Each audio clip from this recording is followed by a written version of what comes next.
you who don't know Dr. Streicher, I will give you a formal intro, but suffice it to say, she's one of my besties, and we've been friends for, I don't know, 5 years, 7 years. More than that. It's more than that. I think we met first on Windy City Live or Steve Harvey, and then we found out we lived 2 blocks away from each other, and we became manicure walking partners, and everything else just followed from there. And here we are.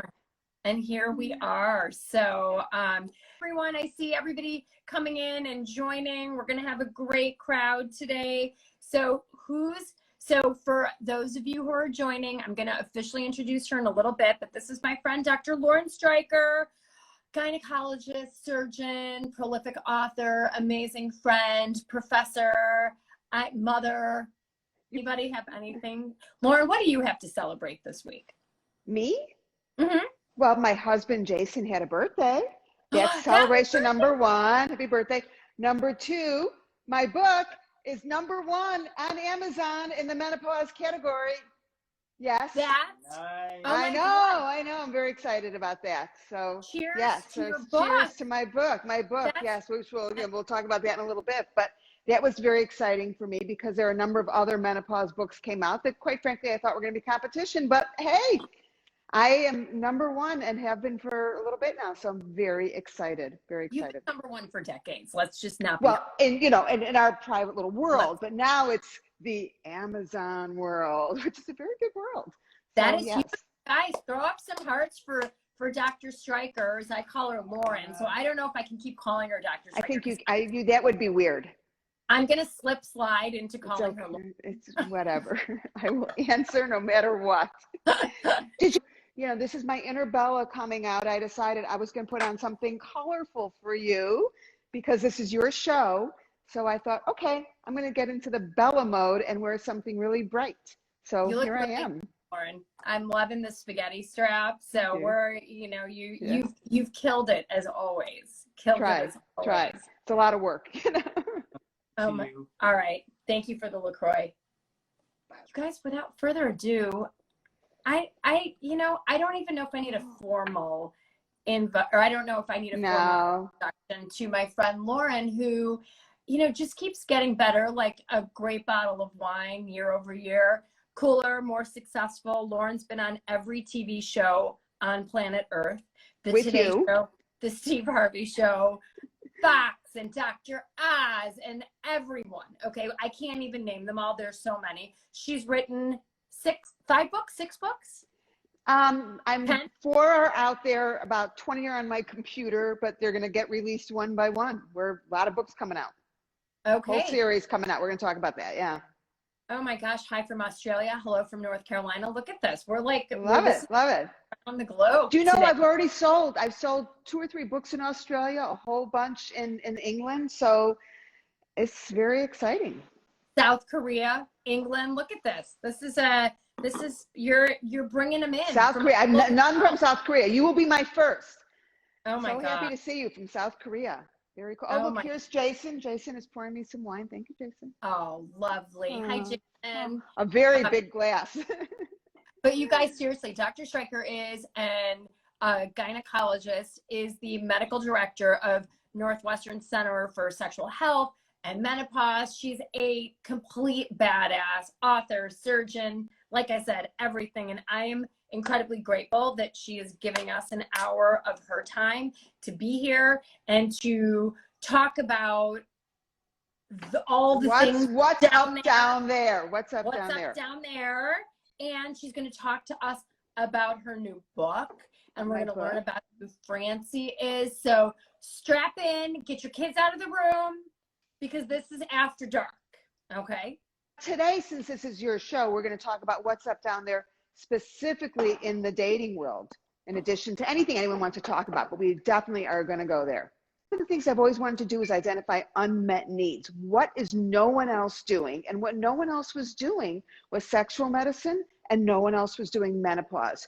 So I went to the folks at Northwestern and I said, I want to start a center unlike any other center in the United States. And it took a little while, 4 years in development, but so that's kind of how it all happened. And then I started writing more books, and now I am out there being the vagina evangelist and the menopause evangelist, and You know, the reality is that women go through menopause anytime after 40, average of late 40s, early 50s, and we are now living into our 80s and 90s. So women, this is half of our life after your ovaries are no longer producing estrogen. And this is the half of your life that you want to be sexual and productive, and you want to sleep, and you want to look fabulous.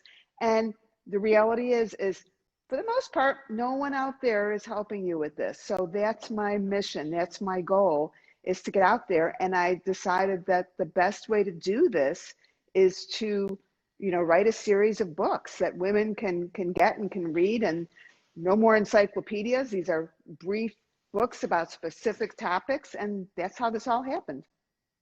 Oh my gosh, this is, I have so many questions that are like floating in my mind. Like what are, just totally unscripted, like what are the 3 things that you would want someone to know right away? Like, can you have a good sex life at 80? Like, tell us your most mind-blowing thing.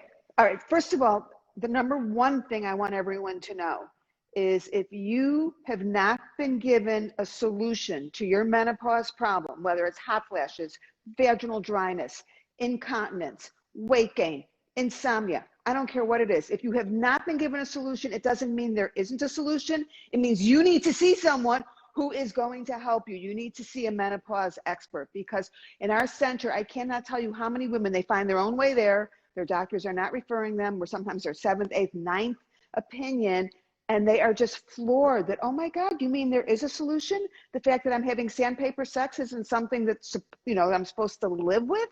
And so that's number one. But as far as the things that people are most surprised to hear, number one, they are most surprised to hear that hot flashes last an average of 7 to 10 years. A lot of people think, oh, you know, I'm gonna deal with it. You know, I'll dress in layers, I'll carry a fan, and it's gonna go away. No, 7 to 10 years on average, which means for some women it's longer. So that's the number one thing that surprises people. The number 2 thing that surprises people is, the most common comment we hear is, I'm done with menopause. I went through menopause. You know when you're done with menopause? When you die. Because menopause is when you are no longer making estrogen. Your ovaries don't start making estrogen. So even if you're no longer having hot flashes, you're not done with menopause. You're still in menopause. And we have to look at the impact of lack of estrogen on your bones, your brain, your bladder, your vagina, your libido. You get the point, is that this is a time of life that women enter. They don't go through it. It's not like puberty. I mean, I hate when people say, oh, menopause is like a second puberty. Are you kidding? You know, puberty is like 2 years, and you get some acne and irregular periods and you're moody, and then you're done with it. And it doesn't do you any damage. It doesn't do any harm. Menopause, we know that this is when women start having heart disease, cognitive function. I mean, you know, so I'm not painting a gloomy picture here. I'm painting a good picture. I'm saying we can fix all this stuff. We have solutions. We can make it better.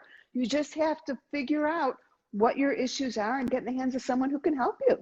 So that's why I'm excited tonight to just like, let's, you know, get to these questions, because that's what people want to know. But let me just, can I talk about my book for a second before we get to questions? So 100%. And you know what, we're going to talk, we're going to talk about everything. We're here for an hour. Anything goes. There is no topic is too taboo. You name it. But this is my live. We can say the word vagina. Vagina. 100 times. I love it. So, because I do say it 100 times a day. No, but basically what everyone wants this information, and they go on Facebook and they go on Google, and there's so much bad information about menopause out there. And let's face it, doctors for the most part are not experts and are not giving information. So then they go and they buy a menopause book. And some of these books are pretty good. Some of them are terrible, but some are pretty good. But it's like this encyclopedia of menopause. And women are like, I don't want to read this whole book. I just want to know how to fix my problem. You know, my vaginal dryness, the fact that I can't sleep, the fact that I keep gaining weight. I want my problem. So I thought, I am going to write a series of targeted books, each one dealing with a specific problem. So I just released the first book 2 weeks ago, and that's this one. It's called Slip Sliding Away, Turning Back the Clock on Your Vagina. And this book is only about the genital changes that occur around the time of menopause. So the urinary symptoms, that got-to-go feeling, the recurrent urinary tract infections, the vulvar itching, the discomfort, the dryness, the vaginal dryness, the painful sex. That's what this book addresses, and it gives you solutions. It goes through them one by one by one. Every single solution, hormonal, non-hormonal, prescription, non-prescription, pros, cons, so that when you finish this book, I promise you, you will know more than your doctor, guaranteed, and you will know what you need to do. Next book, which I'm actually putting on for pre-sale, I think tomorrow, I'm hoping to get it online, is Hot Flash Hell. A gynecologist helps you turn down the heat. The third book, you know what's coming. The third book is Dating After 40, How to Make It Awesome Instead of Awful. Remember, we did that seminar. And really, this is addressing what we're going to be talking about tonight, the perimenopausal and menopausal issues that women face as they get out in the dating world. Because face it, we know that 50% of women over the age of 50 are single, either newly single, always been single, single for whatever reason. And, you know, a lot of them are getting out there, and yes, you're going to help them meet the guy, but eventually they got to take their clothes off. That's where I come in. So that's book 3. And then book 4, it goes on. Then so Francie is this character that's in every single book. This is Francie, #follow Francie. And Francie represents every menopausal woman and her story. She's 49 years old. She's single. In the first book, The Slip Sliding Away, she discovers that her vagina is like the Sahara Desert when she tries to have sex on her first, match date. Doesn't go so well. Of course, we fix Francie's vagina. Next book, she's going to, have so many hot flashes that she almost loses her job. Third book with the dating, you can only imagine everything that we go through with that. When I think she's going to be going to use her dating coach. And then she gets cancer, and then she can't have an orgasm anymore. And then she gets incontinent. Everything happens to Francie in each book. Francie's very funny, but she's also very smart. And we're going to fix Francie, and we're going to fix everyone that reads the book. So that's the book. You guys, how lucky is the world to have Dr. Streicher in the world? Okay, let's just all throw up some hearts for her. Well, so question, and I've seen a lot of questions in the comments coming up about this. Yeah. So did I hear you right? Non-medical person here, clearly dating coach. So the definition of menopause is we stop producing estrogen. Yeah, if you look at the medical definition, and they talk about when you haven't had a period for 12 months, which is a ridiculous definition because 1/3 of women have had a hysterectomy, so they're not getting periods anyway. People have IUDs that they don't get periods. People are on birth control pills well into their 40s and early 50s, so they don't know what's going on hormonally. So the real definition, really when it comes right down to it biologically, is when your ovaries are out of business. Your estrogen tank is on empty and it's not going to get filled up again on its own. That's menopause. And once you are in menopause, and sometimes it's because someone surgically has removal of their ovaries or goes through chemotherapy. There's a lot of reasons why your ovaries stop producing estrogen. But menopause is essentially when your ovaries are done. They've called it a day. It's done. It is so done. I'm done. No more. Okay, that's great. And then Jason brought my wine, so I'm gonna have. Exactly, to get rid of the hot flashes. But you don't have hot flashes. No, actually, okay. Red wine is a trigger for hot flashes. Oh, I'm just screwed. saying. I drink red wine. I know, but you don't have hot flashes yet. So yet. So I saw a lot of questions. What are hot flashes? I think people legit do not know. Is Absolutely. Is it kind of like when someone says, how do you know if you're going into labor? Now that I've had 2 kids, you know when you're going into labor. Is this sort of like that? Like, how do you know what a hot flash is? Because yes and no, because like labor pains, there's mild contractions, and then there's, oh my God, get the gun contractions, right? So hot flashes are the same. When a woman comes in and she says to me, I'm having hot flashes, the first thing I say is, okay, well, let's talk about your hot flashes, because there's mild hot flashes, like, I think I'll take off my sweater. And then there's moderate hot flashes where, okay, I need to get naked right now. And then there's severe hot flashes where you've got like a pool of water running down your back. So the answer is it's different for everybody. But what is the same for everybody is that you actually have a rise in temperature in your body. For anyone who thinks it's in their head, it's not. It makes me crazy when women say, well, how bad can it be? And, if I eat right and I eat, vegetarian and I keep my weight down and I exercise and I'm not going to have to worry about hot flashes. No, that's not the way it works. We know that women who do everything right still get hot flashes, and they can be really, really severe. We also know that women only are aware of a percentage of their hot flashes. You know, we do in research studies where we wire someone up, like at night, to see how many hot flashes they're having. You may only be aware of 50 or 60% of your hot flashes at best. Your body, that heat's going up. And the other thing, and I'm not going to get too much into this tonight because that's for the next book, but a lot of people think that hot flashes are harmless. They are not. It's not like, oh, I'm just going to, carry a fan and tough it out, because now we know that hot flashes are responsible for weight gain, for heart disease, potentially for cancer, for bone loss, because of the inflammatory reaction every time you get a hot flash. So for women who say, I'm just going to tough it out, maybe that's not the best plan. I'm just saying. Okay, got it. Now this is so awesome. So looking at these comments, yeah. Okay. There's lots about hormone replacement. So if you want to, this is all new to me. So you can drive this bus if people are feeling these things, Lauren, and you're telling people saying, my doctor, I've seen 8 doctors and they don't know. Yeah, they don't. Yeah. Is so medication? Is it lifestyle? Is it a combo? It's everything. I mean, it's not one thing, but certainly, and that's why we individualize. When someone comes to the center, when they read my books, my mantra is we have to individualize. We have to know what your medical history is, what your symptoms are, and what your goals are. One of the questions we ask women when they come to the center is, what is your feeling about hormone therapy? Are you, dead set against it? Are you open to it? Or you just want more information? Of course, we always want when people just want more information. But I'm going to give you the quick answer on hormone therapy, because we could spend like 12 hours on that. The quick answer on hormone therapy is that for the majority of women, it is safe, it is effective, and most of the things you hear about it are not true. It's about giving in the right way, by the right person, to the right person. But having said that, certainly there is a small population of women that probably shouldn't take hormone therapy. And then there are women who just prefer not to. So yes, do we have non-hormonal options for pretty much every symptom? You bet.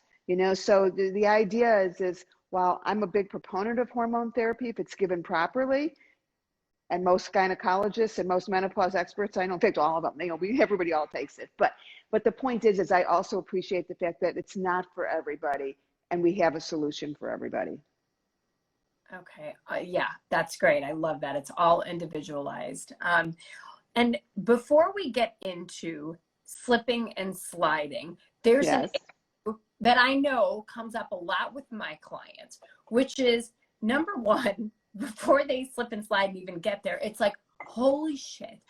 The thought of someone, and I've seen people say it in the comments, the thought of being intimate with someone, the thought of a man seeing me naked, like I can't. You have done some awesome surveys around these things. Can you tell us about just tell us the things about how we're our own worst critics? Oh, and absolutely. And then we're going to go, everybody, I want you to be comfy with your bodies, and then we're going to talk about slipping and sliding. But first, you have to be comfortable with. Well, so it's funny. I was just looking at the chapters I'm going to do for the dating book, the 3rd book that's coming out, and one of them is basically going to be called confidence, because body confidence is so important. So I have a couple messages for everyone out there. Number one, we know that childbirth in time is not necessarily kind to your tush and your thighs. I get it. I've been there. His eyesight isn't so great. Trust me, he's not looking. He can't see what's going on. He's not paying such close attention. This is where the candlelight comes in, the beautiful lingerie. But to Bella's point, I've done surveys that I actually ask men things like, what's the biggest thing? What's your biggest turnoff? What do you notice the most? And women are so self-critical. Like, as an example, we did that crazy survey. You remember the one that we did when we did that seminar together about, do you care about the length of your partner's labia? Remember when we did that one? Oh, yeah. Women get all crazy about like their labia, whether they're too short, they're too long, they're too thick, they're too thin. I mean, you name it. People are worried about their labia. That's because they know people care, so they're looking at their labia. But anyway, I digress. So what the guys said is, so it was multiple choice, and choice A was, what's a labia? Most of them said, what's a labia? Choice B was, they're perfect, and choice C was, I'm just happy to be invited to the party. And most guys said, I'm just invited to be happy to be invited to the party. They don't care. When we looked at in that biggest bedroom deal breaker survey, And I asked guys what the biggest thing that was important to them in a woman's appearance. And I talked about, breast size and thigh size and butt size and blah, blah, blah. And the number one thing that they cared about, do you remember the answer to this one, Bella? What they all wanted? The only thing they cared about was hygiene. Take a shower and brush your teeth, ladies. That no one really cared about whether your tush is a little bit big or you've got cellulite. They just want you to smell and taste clean and fresh, and that's it. So people have to get over this stuff. Light some candles, take away his glasses, and go for it. Did you guys hear that? I'm going to say it again for the people in the back. As you know, I like to say, they just want to be invited to the party, you guys. Forget about your pooch or your cellulite or the jiggle or the wiggle or the gravity. They don't care. They can't see anyways. Okay. And you ran, and if I remember right, in the same presentation, you ran a thing about like, do women need to be fully waxed down there? And ultimately, they don't care. They want to be invited to the party, you guys. We're in our own heads. It doesn't matter if you're, au naturel or if you're clean and waxed off. It doesn't matter at the end of the day. Stop thinking you're not beautiful. Stop thinking that there's something wrong with you. Stop thinking that, you're hearing that little voice in your head saying you're not pretty enough. This isn't the playground anymore. You are a beautiful, sensual, amazing woman, and a man is just happy to be in your presence. Yeah. But the other thing also that, and in my book, I have a chapter in Slip Sliding Away called To Walk Down the Feminine Hygiene Aisle. And we are victims of this crazy, crazy world where they are telling women that their, genitals need to smell like an English garden and they need to use all these washes and sprays and all this stuff. And the vagina and vulva shaming of, this is dirty, this is filthy, you have to do this, you have to do that. One of the things I talk about in my book is that if you go to Amazon and you put in vaginal odor and 9 gazillion products pop up, right? You put in scrotal odor and nothing pops up, So women are taught from early on, don't touch down there, don't look down there. This is a smelly, dirty area, be ashamed. And so this then translates to later in life when women are just feeling so negative about their genitals, about themselves. And, it's hard to get out there in the world anyway and start to date midlife, and this doesn't help. So we really have to change the conversation. Absolutely. I love this, Sherry. I remind myself that I have all of the parts. So we have all of the parts, right? And thank God we have the parts. So own it and just know that the right man is going to love you exactly as you are. And he's just going to be happy to be invited to that bedroom party just as you are. And so stop shaming yourself.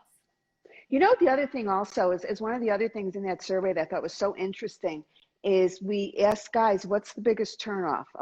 There was the hygiene thing, but the second thing that came up was a woman who's not responsive.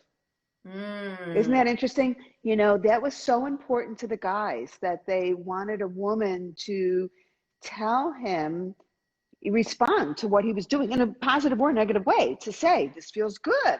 I like what you're doing. Or, gee, could you, or I would like it more if you, that it's so important to communicate. It's so much more important than, if your thighs are a little heavy. It really is. That's what the men want. And they want someone who's participating and who's eager and, Right. And you don't have to pretend you're Meg Ryan having an orgasm over a salad. That's not what we're talking about by responsiveness here, but it's more communication. That's in my orgasm book when I talk about faking orgasm and women who have difficulty with orgasm. That's actually, I might do that one sooner. I haven't figured out the order yet. That might be number 4 because everyone should know about orgasms, right? 100%. 100%. I give a lot of lectures. When I go out and give lectures in the world and I ask people, so what would you like to hear about, vaginal dryness or orgasms? Guess what people want to hear about? Okay. So maybe we can spend 2 minutes talking about that, Lauren. We might get to that. Well, let's see what questions are coming up because, there's just too many topics to talk about, right? Well, let's talk about this. We've covered, I think, some really important things already. For those of you that might be just joining us, this is Dr. Streicher, gynecologist, and we are talking about making things all good down there. And what's interesting, like everything in life, a lot of down there and how we feel about it comes from up here and how we're thinking about ourselves. We talked about loving ourselves, how we are, and how men and women just want to be seen and accepted and loved as we are. And there's plenty of great lids to your pot. So get excited about being naked with someone. Don't dread it. Get excited about being with the right person. You guys that follow me know we talk about sexclusivity. Wait to have sex until you're in an exclusive relationship. So now let's pretend that we are all happy. We've been on 15 to 20 dates with someone. We're ready to go there. 15 to 20? Are you kidding? Hell yeah. You don't know. Lauren, how do you not know my rules? I didn't know that rule. I didn't know it was 15 to 20. We're talking. But is that like 2 dates a day so you get there quicker? This is slow and steady wins the race. We are talking about okay. Red flag. So now let's suspend all disbelief and say, oh my God, it's been, 2.5, 3 months. We've hit that number. We're exclusive. We're boyfriend, girlfriend. Let's crawl under the sheets. And now let's talk about slip sliding away. Let's say you really like this person and it's amazing, but it feels sandpapery. Yeah. What do we do? Lauren, tell us the goods. Well, number one, no woman should ever experience pain, period.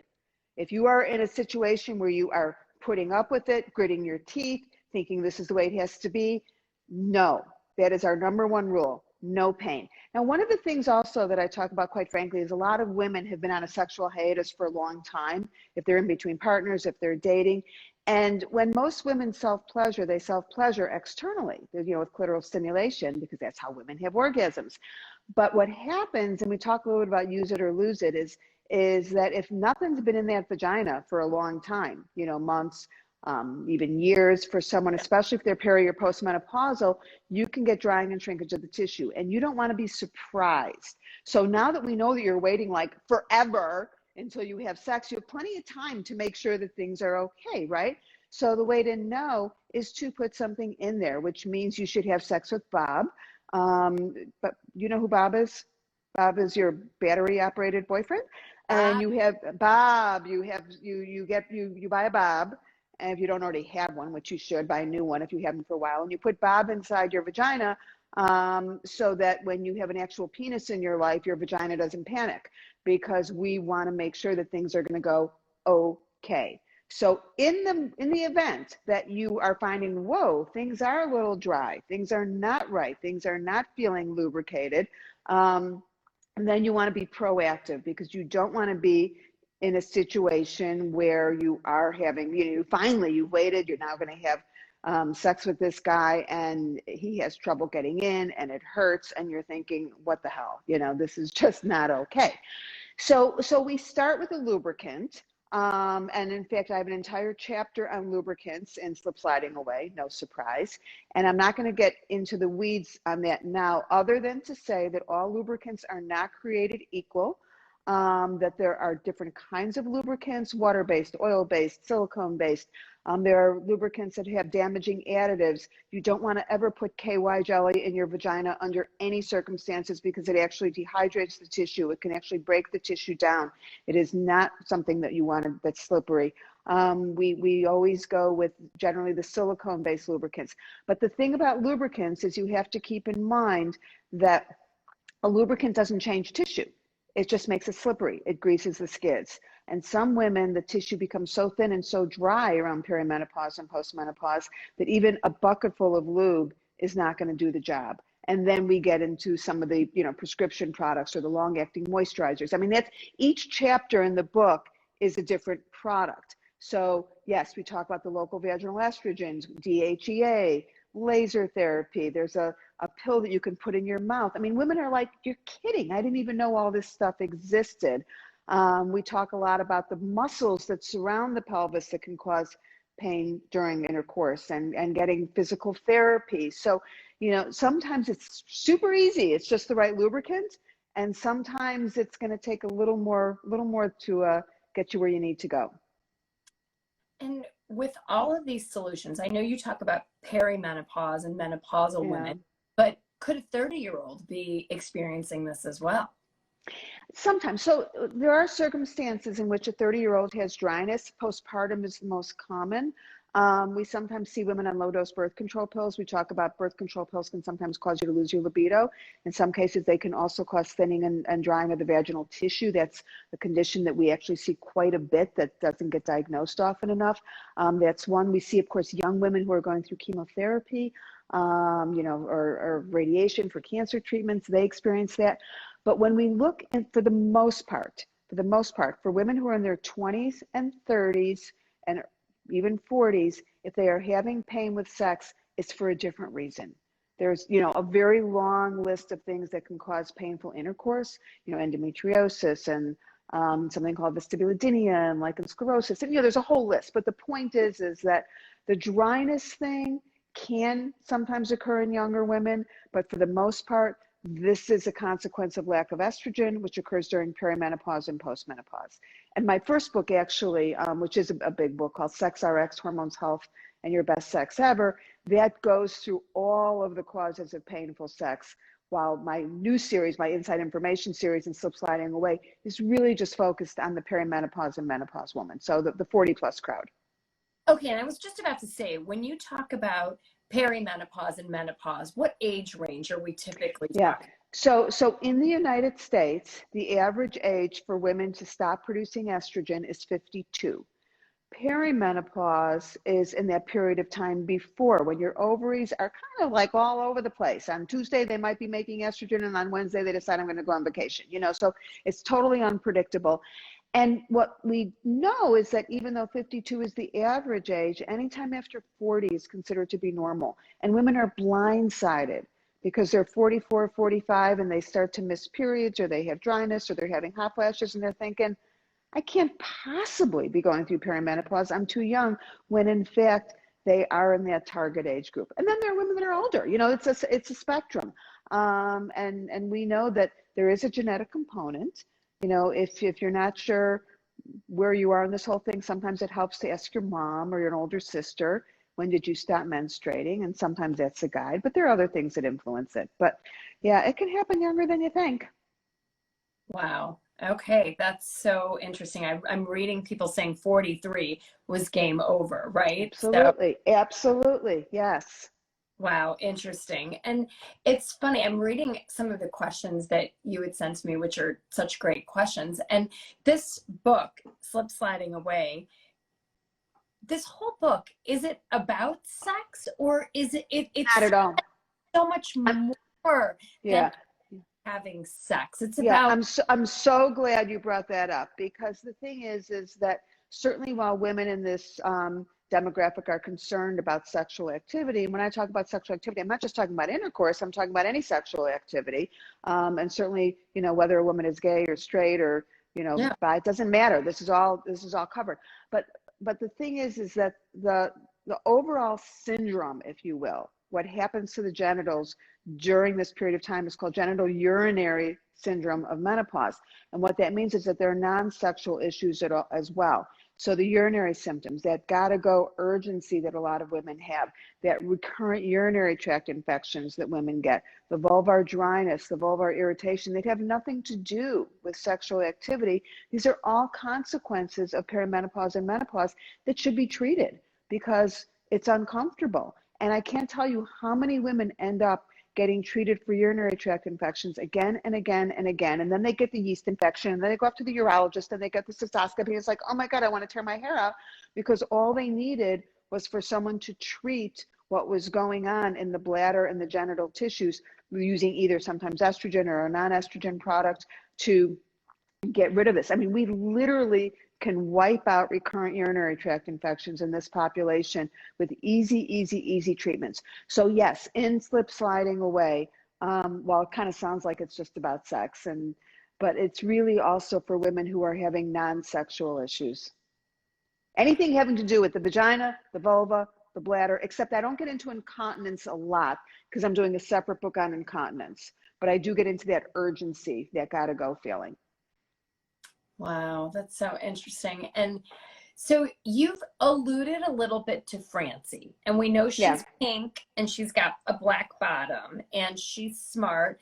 Tell us, so who is Francie? Is Francie every one of us?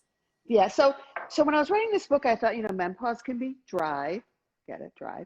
And so I decided to invent a character who was kind of, represents all menopausal women. So Francie, who gets introduced in this first book, she's 49 years old, she's single, she's been on, she said her vagina's been on hiatus for years, and she finally gets out there and finds like, oh my God, it's dry, her labia are shrinking. One of my favorite, I have a lot of pictures of Francie. One of my favorite ones, I think you've seen this one, is where she's taking a crotch selfie with her iPhone because she's trying to figure out what's going on down there.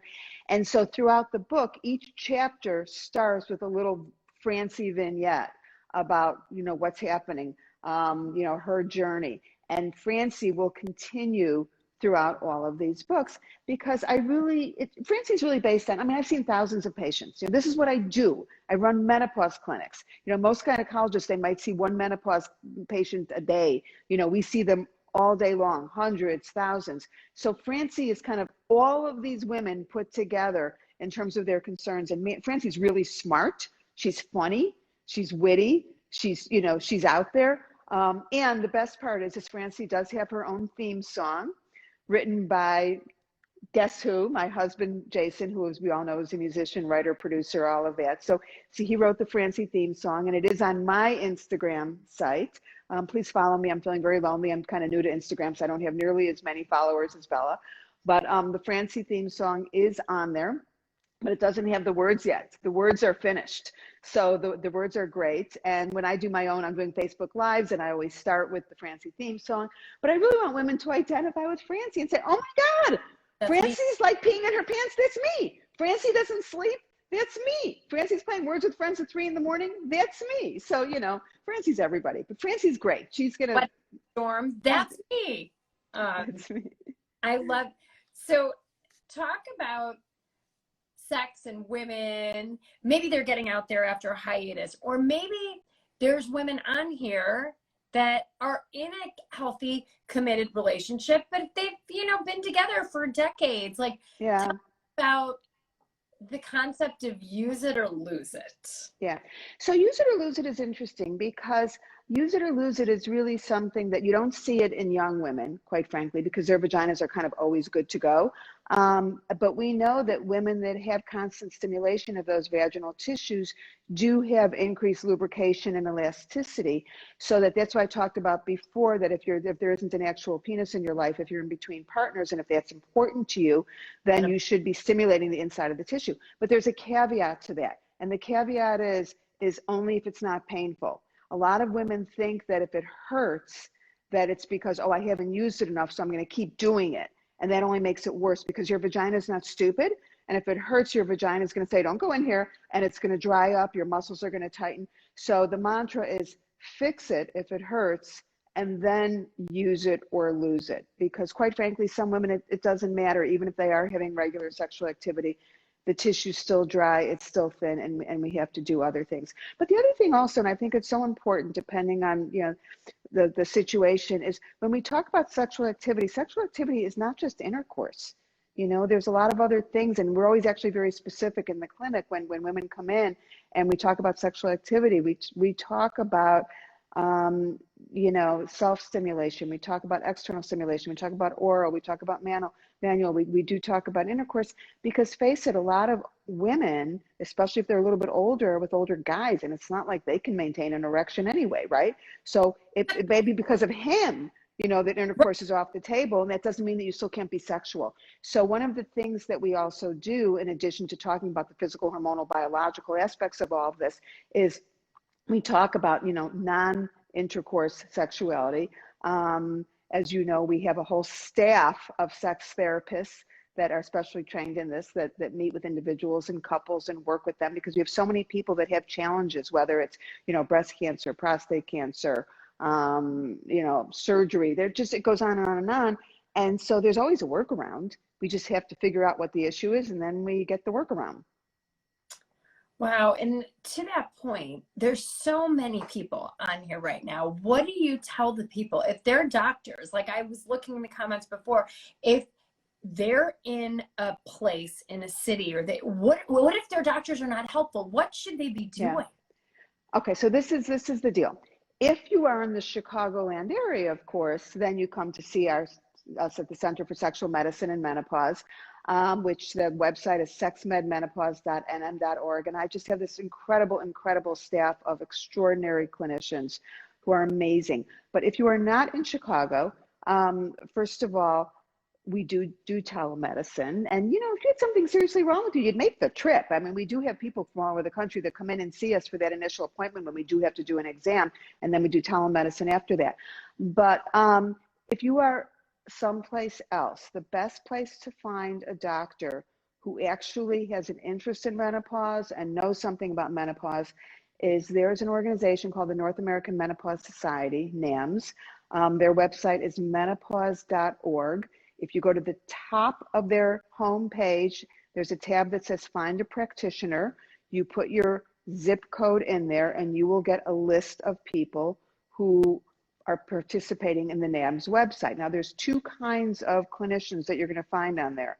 You're going to find people who are certified in menopause and those that are not certified. If you can, find someone who's certified. To get certified as a menopause practitioner, you've got to pass a test, you've got to take a lot of courses. You know, it really demonstrates that you know this stuff. If there's no one certified in your zip code, well then if you get someone non-certified, you know, you might get someone who's great. It shows that they have an interest, they've spent time on the website, they've joined NAMS, but that's your best bet. But I will tell you also, and you really, it makes all the difference in the world, is this is one of the reasons I wrote my books. Because if you read my book, and then you will be able to walk into your doctor's office and say, hi, sex hurts like hell. And I read this book, and there's this medication called, you know, Intrarosa, DHEA, and I would like you to write me a prescription, and I've read all about it. They will write you the prescription, because the reality is most women don't have doctors who are necessarily going to be up on this stuff. And like I said earlier, when we first started talking, when you read my book, you will know more than most doctors. You really will. And trust me, if you walk in there and say, I want this, you'll get a prescription if you need a prescription. That's kind of the way it works. And you guys, listen to Lauren. I mean, this information, she's dropping gems left, right, and center here. Get the book, read the book, and then go to NAMS. The thing also I want to mention, so this book right now, it's either digital or paperback. I intentionally made it $3.99. I'm not going to make it. Yeah, my goal. This is not how I make my money. You know, let's put it that way. It's a latte. $3.99. It's a latte. $3.99. It's a latte, exactly. Because the idea is anyone should have access to this, and you know, and there's a whole series, so you get what you need. You might need 1, 2, 3, but anyone could download it and have it in 5 seconds for $3.99. The paperback is $9 because you know Amazon charges more for those. But the idea is that it should be information which is available to everybody, because I always say that reading this book is like having a consultation with me or like coming to the center. A lot of people can't do that. Their insurance doesn't cover it. They can't travel. It's not realistic. Anyone should be able to have access to this information. And the name of the book, you guys, is Slip Sliding Away, Turning Back the Clock on Your Vagina by Dr. Lauren Streicher, Streicher. So get that book and then read the book, find yourself someone who gets this, because if you're with a doctor that's like, oh, I don't know, guess what? There are people that know. And Absolutely. How enlightening is this if you felt like, oh my God, this is unsolvable. I'm sweating, I'm this, I'm that, I'm dry, it's painful. Nothing's been in there for decades. Like there's no. The thing that makes us craziest is when someone comes in and says, I finally got up the nerve to tell my doctor about this. And their response was this is just a normal part of aging. And I always say, and I do say this in the beginning of the book, if every guy woke up on his 50th birthday and his penis was the size of a breakfast sausage and he was sweating and his bones were deteriorating and he was getting heart disease and he could never have sex again, no doctor would say to him, this is a normal part of aging. He'd be given solutions, right? So we need those solutions. So that's my goal. That's my mission in life, is to give women these solutions.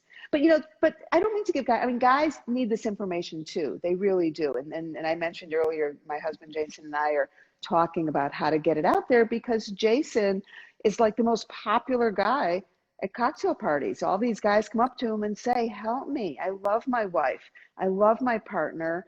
Help me. I don't know what's going on with her." And Jason, who's not a gynecologist, he's a writer, producer, musician, has become quite the expert on vaginal dryness. You can ask him anything about lubricants or vaginal estrogen. He knows it all.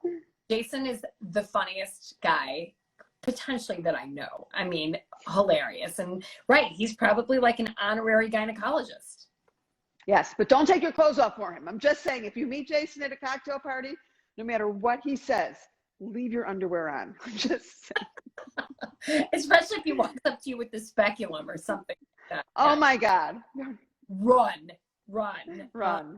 You guys, I'm just going to read you a couple of the chapters of Dr. Streicher's book. If you're not convinced, chapter 1, whose vagina is this and why is it on my body? Okay. Chapter 2, what's up down there? Chapter 3, a walk down the feminine hygiene aisle. Chapter 4, the lowdown on lubes. Chapter 5, moisturizers are not just for your face. Chapter 7, rings, creams, and other things. Chapter 11, calling Dr. Google. And chapter 12, finding your vagina team. Okay, Lauren can be the CEO of your vagina team. Okay, that is not me. I outsource all of that. No. So this is the raciest IG that I've had that is very crucially important to dating and relationships. And let me see, I printed out some questions.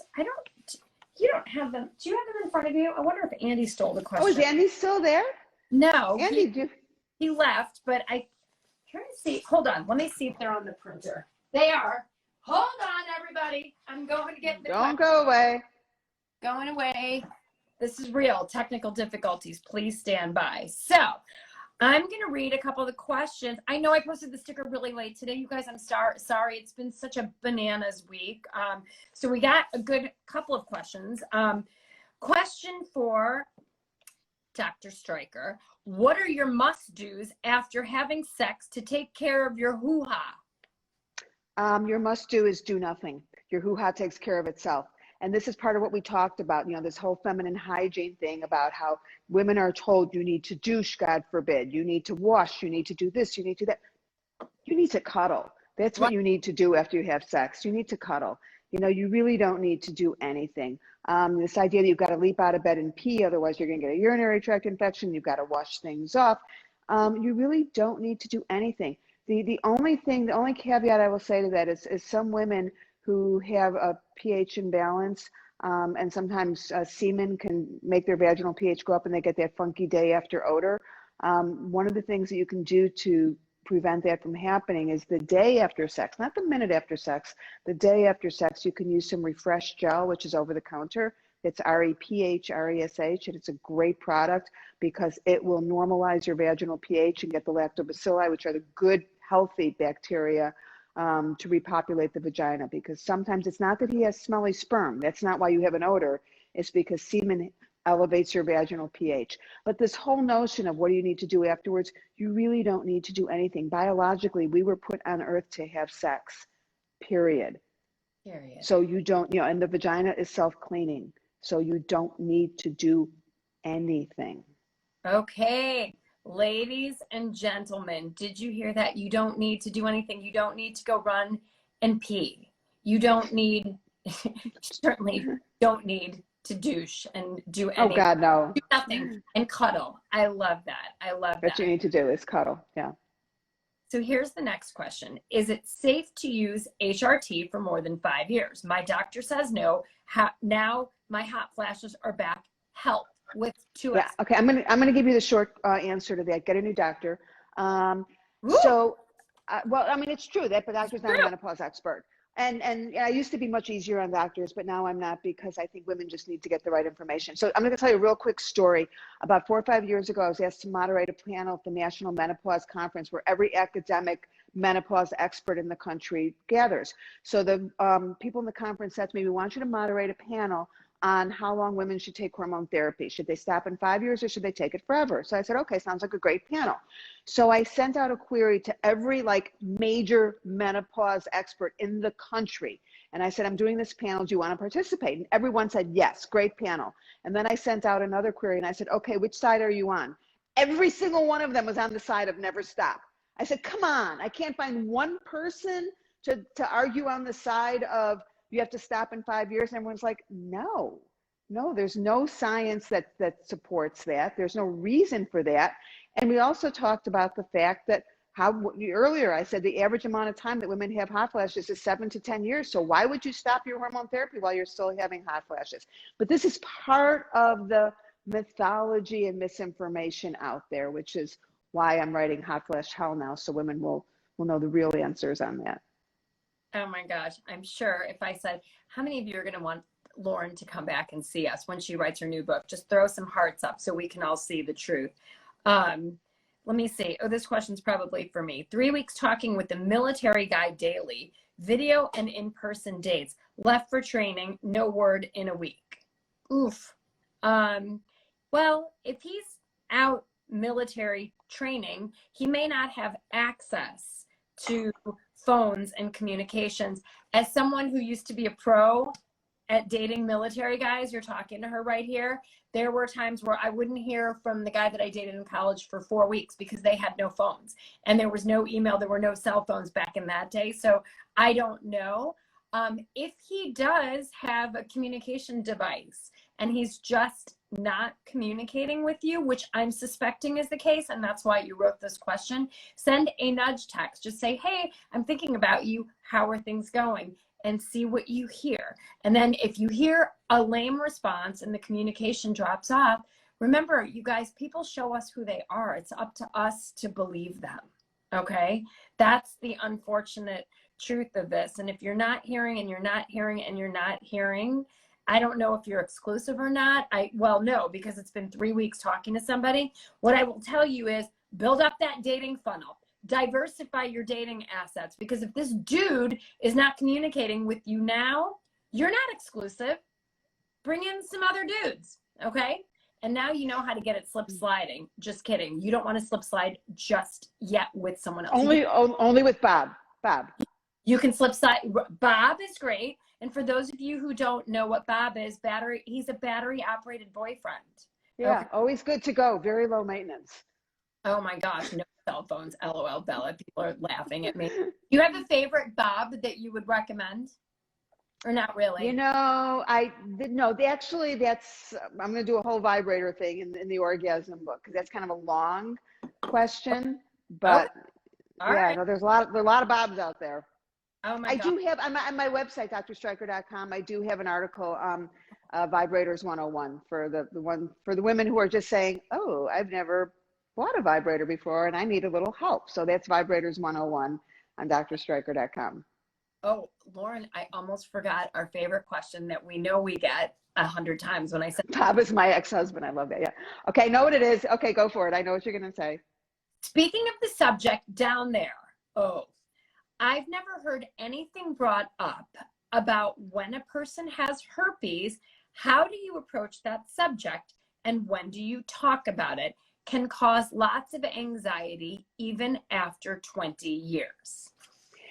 So how many times, Bella, have we pitched that idea to TV stations when we were doing segments, and the producers always want to say, what do you think people want to know about dating and gynecology? And we'd say, oh, they want to know what to do about if they have herpes. And the producer would look at us like, no. But this is something that we do want to talk about because it's really common. So we each have our own take on this. Let me kind of tell you my approach is that, first of all, I assume you're not dating a virgin, and I assume you're not a virgin. And so this is part of being a grown-up, is that people, come into relationships having been with other people. So the number one thing is it's not like this, I have something terrible to tell you, sit down. It's not a big announcement. It's the same time that you have a conversation about, okay, so we're going to be having sex and we're responsible people. And so let's just talk. And by the way, you may not know this, but I'm not a virgin. And because I'm not a virgin, like, you know, almost 50% of people in the United States, I've been exposed to herpes. Not a big deal. I take, you know, Valtrex so that I won't. And then, but the thing you have to keep in mind as you start this conversation is more likely than not, he's also got herpes, and he's going to be going, thank God, phew, you know, that it's not just me. But the most important thing is that you're not a pariah. You're not dirty. This is like, everyone's got it. It's just the way it is. You know, people have sex with more than one partner. And even if you use a condom, it doesn't matter. People still get herpes. And it's not something to be ashamed about any more than I've had a cold, or I've had the flu, or I've had COVID. You know, these are just a virus, and it's out there. And so don't make it a big deal is the point. Just be very matter of fact. And by the way, and we're grown-ups, and I thought you should know this, and these are the precautions that we need to take. And if you don't know that stuff, you know what the precautions are, then that's kind of a bigger conversation.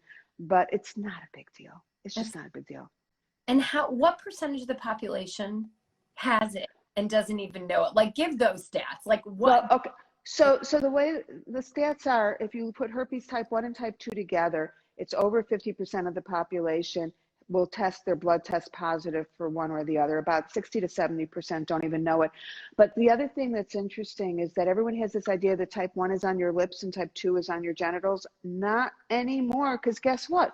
People have oral sex. So what that means is that you can have type 1 or type 2 on your lips or on your genitals. So, you know, this whole stigma of, well, I've got type 1 just because I get a cold sore on your lip, you know, don't get all happy. I mean, it's just, it's everywhere. And so, like I said, more often than not, the other partner is going to have it as well, even if he or she doesn't know it, you know. And sometimes people will get blood tests just to see if someone already has it, so they don't have to worry about it.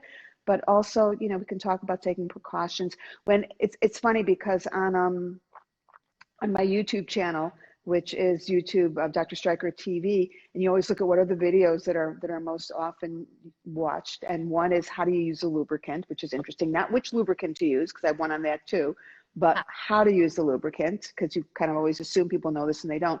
But number 2 is of most commonly watched videos is how to use a female condom, because that is the best way to protect yourself as a woman against herpes and other STIs. But it's so, let me hear you. And you've got a take on this too when you talk about this, right?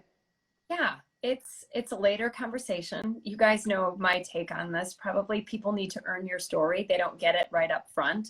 And it's not that big of a deal. And you should really be close to having an exclusive relationship with somebody, lots of dates before, and have that conversation respectfully with the person before you do have sex, and not during or after, because I've heard all of the stories and all of the things. Like, someone will say, oh, by the way, I have herpes, and you've been having sex for a month. It's like, okay, out of respect, have that conversation. Don't make it a big deal. Like Lauren says, let go of the anxiety, let go of the fear. These are let go of the shame. Let go of the shame. That's the main thing.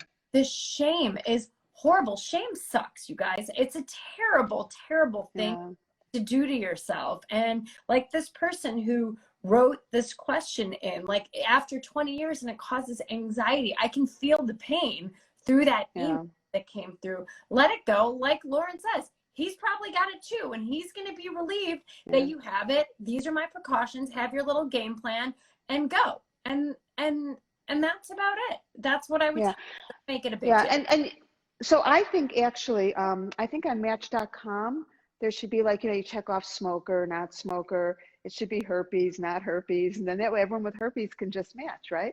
You don't have to worry about it. Exactly. It'll be everybody matching with everybody. Like, basically. Exactly. But everyone will just feel better about it. Oh my gosh. Well, Lauren, thank you for being you. Thank you. You make the world a better place. Thank you for sharing your information with us, and for doing the work you do, and advocating for women, and advocating for an understanding and an education of menopause and feeling better, whether you're in perimenopause or menopause. People, buy this book, okay? Slip sliding away, turning the clock back on your vagina. Okay, if you're 42 or 102, okay, if you can turn the clock back on anything, Who doesn't want to do that? Get the book. She's writing more books. We'll have her back on again to talk about hot flashes and dating and all of the things. And orgasms. We promised everyone orgasms. We didn't get to it, so we've got to come back. And if you're like too young for this, and you buy one for your mother, what could be nicer, right? Exactly right. So thank you. I will text you so we can plan a dinner in the next couple of weeks. Totally. Thank you for having me. This was so much fun. Oh my gosh. Because usually we just the two of us. It's kind of fun inviting everyone else into our conversation. Oh my gosh, so great. And thank you again for dropping so many gems on us. So we will definitely have you back as soon as your next book is out.